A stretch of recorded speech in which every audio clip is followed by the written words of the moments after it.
11জন হয়, এজন বাৰু নগেনৰ কেছটো আকৌ 7 তাৰিখে আছে। নগেনৰ কেছটো সেইদিনা যিহেতু এইকেইটাত হৈছে অলৰেডি বেইল, বাকী নগেনৰটো 7 তাৰিখে হৈ যাব। এইটো হৈছে। আৰু আজি আটাইকেইজনকে বেইল দিছে, 1 লাখ টকাকৈ চিউৰিটি, এজন চিউৰিটি দিছে, লগত 1 লাখ টকাকৈ চিউৰিটি দি পেলাই মানে 10জনৰ বেইল হৈছে আজি। টোটেল 10জন হ'ল। এজনটো নগেন অলৰেডিটো বেইলত আছে, সেইদিনা কৈছোঁ, ইণ্টাৰিমত আছে। আজি এখন নতুনকৈ পিটিশ্যন দিয়া গৈছে যে তেওঁক বেইলটো এবছলিউট কৰিব লাগে বুলি। গতিকে অহা 7 তাৰিখে যিটো ফিক্স আছে সেইদিনা মানে নগেনৰটো হৈ যাব, অন দ্য ছেম লাইনছ। সেইদিনা আজি এতিয়া মুকলি তাৰমানে আমি এতিয়া বেইল বঞ্চনৰ কামখিনি আজি আছে, তেওঁলোকে এইটোত লাগি আছে। কিন্তু 6টাৰ ভিতৰতো গৈ পাব লাগে, সেইটো এটা প্ৰব্লেম এটা হৈ আছে, যিখিনি চেষ্টা কৰি আছে। যদি আজি হৈ যায়, এটলিষ্ট বেইল বণ্ডখিনি জমা হৈ যাব। আজি নহ'লেতো কালিতো চিয়ৰ ওলাই যাব, কালি ইভিনিং হয়তো ওলাই যাব।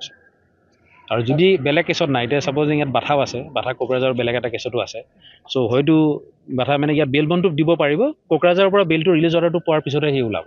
সেইখিনিয়ে আৰু বাকী আজি নহ'লে আজি যদি চেষ্টাটো কৰি আছোঁ আমি, যদি আজি বেইল বণ্ড একচেপ্ট হৈ যায়, আজি যিকেইজন পাৰোঁ এটলিষ্ট ওলাব চেষ্টা কৰি আছোঁ। আজি কেইজন হৈছে? টোটেল 10জনকে বেইল দিছে। 2টা কেছত মানে 5জন আছিল, 2টা কেছতে বেইল দিছে। সেইগতে টোটেল 10জন। বাথাটো আছে, বাথা তাৰে 10জনৰ ভিতৰত এজন আছে, কিন্তু বাথাৰ কোকৰাঝাৰৰ এটা কেছ পেণ্ডিং আছে।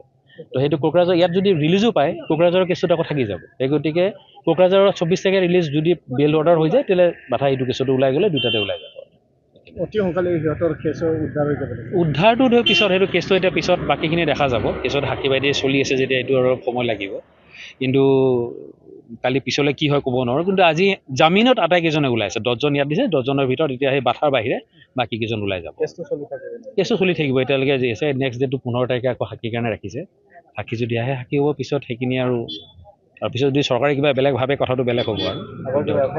এনেকুৱা সম্ভাৱনা আছে নেকি ট্ৰায়েল অফিচত আকৌ নাই, ট্ৰায়েল অফিচৰ সময়, ট্ৰায়েল অফিচত এতিয়া কনভিকশ্যন হ'লে কথাটো বেলেগ হ'ব। সেইটো কথাটো বেলেগ হ'ব। এইটোতো বেলেগ লিগেল প্ৰচিডিউৰ হ'ব, আমি এপিল ফাইল কৰিব লাগিব, কিবা লাগিব, সেইটো কমপ্লিটলি বেলেগ হ'ব। কিন্তু সদ্যহতে আছে কি, এতিয়া কেছটো যিমান বছৰে চলক, 10 বছৰ, 10 বছৰ, 11 বছৰটো চলিলে, এতিয়া যদি বেইলত ওলাই আহে তেওঁলোক বাহিৰত থাকিব। ইয়াতে খালি তাৰিখে এপিয়াৰ কৰিব লাগিব। 2টামান কণ্ডিশ্যন দিয়া আছে, মানে ৰেগুলাৰ এপিয়াৰ কৰিব, মানে আৰু এনেকুৱা ধৰণৰ কাম আৰু ভৱিষ্যতে নকৰে, সেইবোৰ কণ্ডিশ্যন থাকিব আৰু দি পেলাই সেইখিনি মানি চলিলে আৰু বেইলত থাকি গ'ল। কেছ যিমান বছৰ চলিব আৰু এইটো কথা। বাথাৰ বাহিৰে আজি 9জনটো নাই, এনেই বাকী নাই, বেইল চবৰে হৈছে। বাথা যিহেতু বেলেগ এটা কোকৰাঝাৰৰ কেছ এটাত বাথাও তাতো একিউজ হৈ আছে। সেই গতিকে তাৰে বেইলটো নাপালে এইটো ওলাই আহিব নোৱাৰিব, কাৰণ ইয়াত ৰিলিজ দিলেও তাৰ পৰা ৰিলিজ অৰ্ডাৰ লাগিব।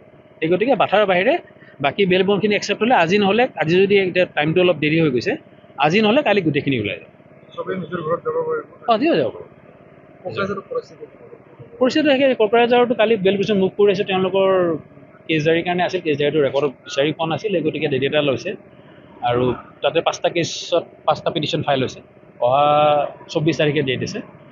যিহেতু আল্টিমেটলি যিটো গম পোৱা গৈছে, যে কালি যিটো ছাবমিশ্যন কোৰ্টত যিটো আৰ্গুমেণ্টত হৈছে, গম পোৱা গৈছে যে আটাইকেইজনকে কোৰ্টেও বেইল দিয়াৰ ইয়াতে আছে। আৰু ছুপ্ৰিম কোৰ্টৰ যোৱাবাৰ যিটো কথা কৈছিলোঁ বিহান কুমাৰৰ জাজমেণ্টটো, সেই জাজমেণ্টটো কমপ্লাই কৰিছোঁ। আজি সেইটো কেছতে আছে বিহান কুমাৰৰ, যিহেতু ব্ৰাঞ্চ অফ এৰেষ্ট ক'তো নাছিল, সেই গতিকে বেইল দিছে।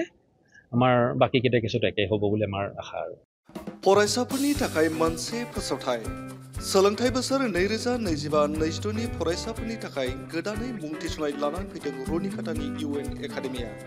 चिरां जिल्लानि रुनिकाटायाव थानाय UN एकाडेमिया देग्लायनिफ्राय HS फार्स्ट इयारनि सोलोंथाइ होनायखौ जागायबाय। बे एकाडेमियाव 11 थाखोनि आर्ट्स स्ट्रीमनि गोदानै मुं थिसननायखौ दासान्दि लागासिनो दं। गुन गोनां सोलोंथाइ होनायजों लोगोसे हौवासा आरो हिन्जावसाफोरनि थाखाय आलादा आलादायै साखोन सिखोनै हस्टेलनि खाबुबो दं। बे एकाडेमियाव मुं थिसननायनि बागै आबुं बाथ्राखौ मिथिनोब्ला नैबे मबाइल नाम्बार 9706177397 नङाब्ला 9101444619 आव थोंजोङै फोनांजाब खालामनो हागोन।